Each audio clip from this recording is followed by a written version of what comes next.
که چیرې ستا دعاګانې نه قبلیږي نو یو وظیفه درته ښیمه چې دا ووایه انشاءالله العزیز د دې وروسته به الله رب العزت ستا دعاګانې درته قبولې کړي. وظیفه د ښوولو څخه مخکې یو څو خبرې په ذهن کې درسره کښېږده چې د کوم چا نفقه حلاله وي، د کوم چا د خولې خوراک حلال وي، هغه دعا الله قبلوي.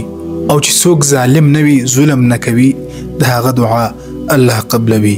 چې څوک زناکاره نه وي، د هغه دعا الله قبلوي. باید د هرې ګناه څخه اول په اخلاص سره توبه وکړو، دغه وظیفه وکړو او بیا په اخلاص سره د الله سره دعا وغواړو چې هر دعا ته غواړې جایز دعا الله به ستا دعا در قبلوي. هغه وظیفه چې ده زه په سکرین باندې هم درته ولیکم: الف لام میم الله لا اله الا هو الحي القيوم یا واحد یا ذا الجلال والاکرام.